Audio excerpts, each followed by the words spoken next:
Let's go. So who here, by raise of hands, has ever played a video game? Okay. Pac-Man in the 80s kid? Yep, there you go. Pac-Man, World of Warcraft, Call of Duty, Angry Birds, The Sims. I mean, we've all played video games. There's very few that haven't. It's become a really big part of our society because it's a very interactive form of media. And there's been a really big debate that's gone on ever since the creation of video games, and that is, can video games be considered an art form?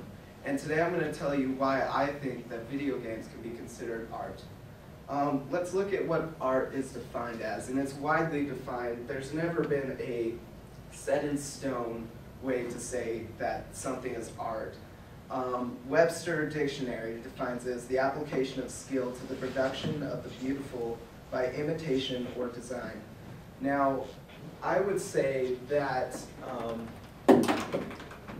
designing video games is a process that takes a really long time. It involves many people, but it always comes down to a final project, final image, final product that is very tight and works well and is always a great form of interaction. And I think that art can be defined as a way of expression, a way of emotion, depicting something through how you feel, how you want someone to feel. It is just emotion and expression. And we look right here, this is some concept art for a widely known game called Assassin's Creed. Now, who here has played that game?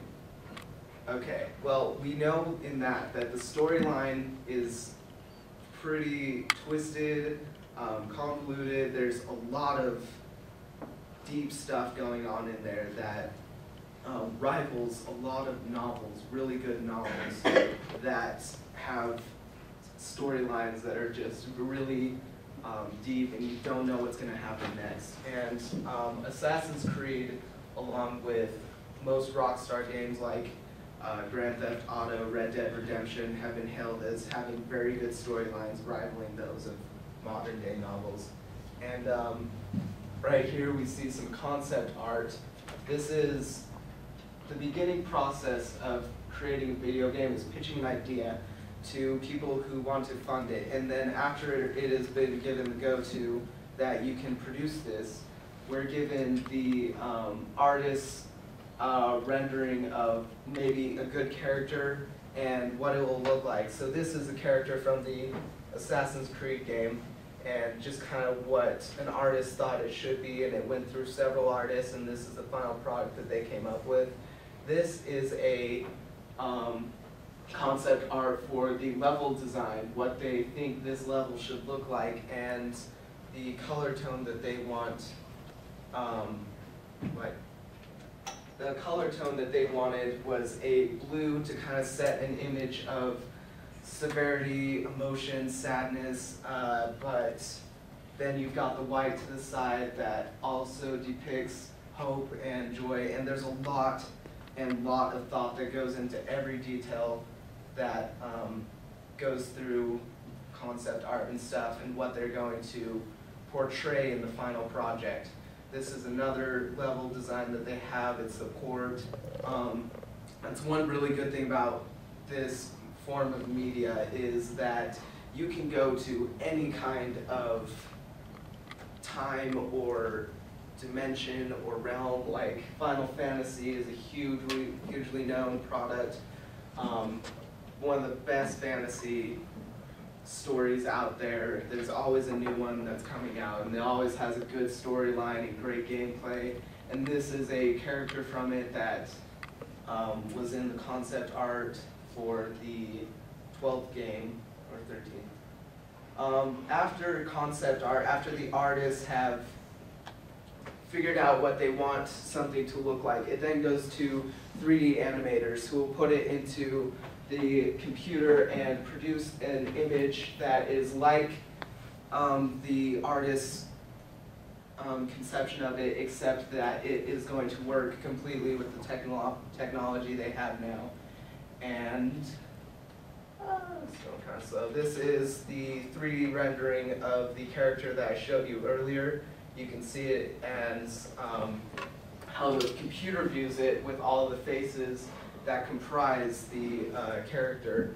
And there's a lot of time and effort put into this. The creators of it know what they're doing. They know exactly what they want, and they put a lot of expression, emotion, depict exactly what they want. This is the final product of a game called Mafia 2, where you return to the 40s and the 50s, and it's really spectacular that they built this whole city. They put the era cars in there. There's voice acting in there that is phenomenal. They really depict just what it would have been like to live back then in that kind of family with that kind of emotion that's involved with it. So after it is rendered in 3D, it's given out to the public where it is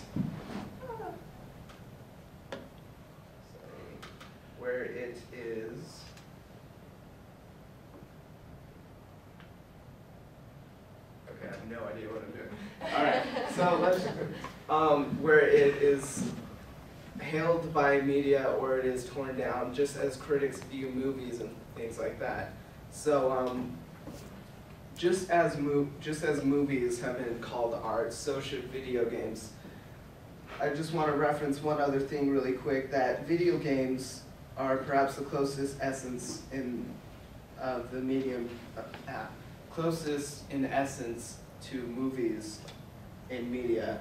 And cinema too was once considered only to be mass entertainment, but it wasn't until the 50s, some 6 decades after emerging of film, that the public recognition of medium was known as an art. So just as this is only 30 years in, it still has yet to grow and become what most people will consider an art. But there is such emotion and expression put into this that if the definition of art is expression and emotion, video games are an art as well.